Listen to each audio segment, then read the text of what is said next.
No morning, Sabado na umaga at wala naman tayong race. So, gagawin muna natin na magbumotor tayo. Ikot na naman tayo siguro ng Sierra Madre. Balik tayo alas 8 sa bahay.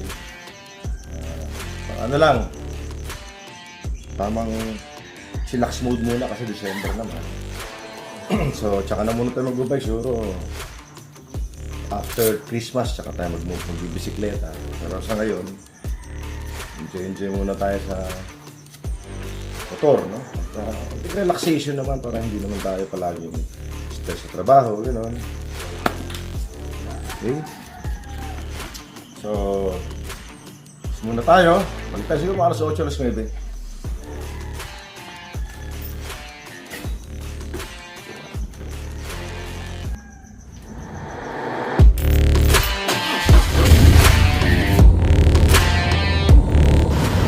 Okay, paglabas natin ng bahay, diretso tayo ng Marcos Highway and then nakita tayo ng papuntang Kogyo, no? Kaya konting enjoyment muna tayong araw. Tapos Sabado ng umaga, napakalamig, ayan, no? Maganda ang daan dito mapunta sa Sierra Madre, no? Wala gaanong kotse, although maraming motor. Kaya syempre, dapat tayo mag-ingat-ingat lang at mahirap na baka makatsyempo tayo ng medyo motor riders.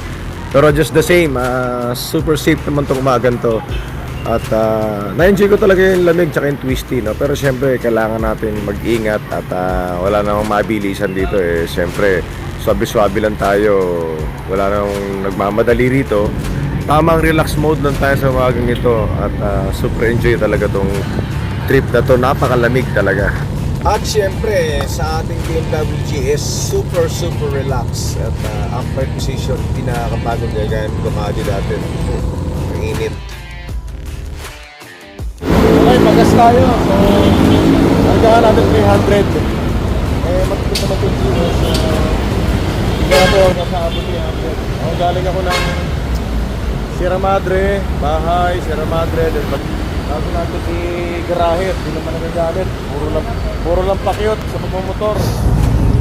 At higit sa lahat, pag kayo nag-ride, huwag nyo makakalimutan, dapat complete gears kayo, no? May kayong helmet, importante yan, no? Gloves, jacket na pang-motor talaga, pantalon na pang-motor, and kung magkalagay kayo ng pants, siyempre importante rin yan, ano?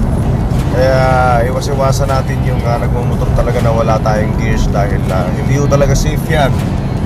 No ho yan sa isang nagmamotor, no? Maliit, malaking motor, pare-pareho ho yan, dapat naka-safety tayo, no? At sumunod tayo sa mga traffic rules. Importante ho yan, no? Yung singit-singit, kaliwat kanan. Okay na naman sumingit, basta importante sure na singit natin, ano? Hindi yung minsan nakakaabala tayo ng kapwa natin motorista, no? Isipin din natin yung mga pakatanda, lalo yung mga tumatawid na tao. Ay syempre dapat natin silang bigyan ng priority. Okay? Tingnan natin ang mga tanawin dito sa Sierra Madre, mga ayos dito. Sige, ano na lang ako, ano to? May cappuccino ka? Ako naman ang naka-GS na tamang copyright lang, no? Hindi tayo maka-long ride na medyo mahaba-haba pa. Si Atty. Early, medyo busy yung weekend natin sa Manila. Okay, so na-copy natin. Uwi ang time na. Yan na GS natin. Tayo sa Antipolo. Ay, sorry. Ano pala to? Tanay pala to.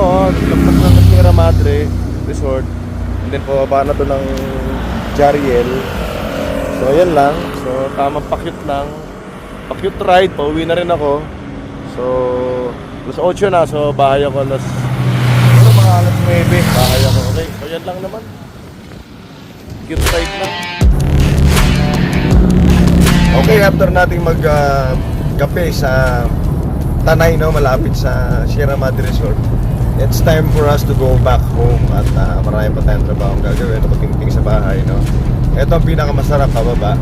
Medyo relax kasi wala gaano acceleration, chill lang. Pero sa totoo lang, medyo nag-ano pa rin tayo, no? Anticipate tayo sa mga liguan.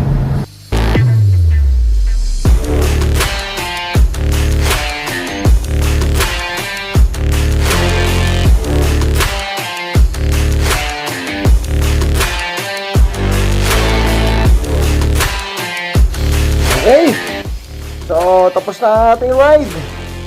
Ganun lang kasimple. Sabado ride.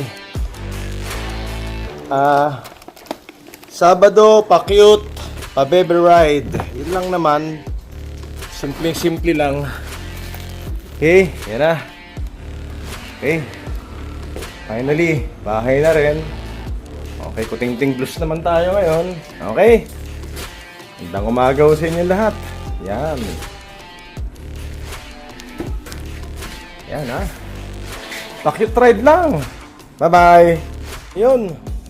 Ginamit ko yung Garmin ko. So, naka 89.29 kilometers ako. O, so, stop na natin. 2 hours and 32 minutes. Yan. Yan ang ating ride.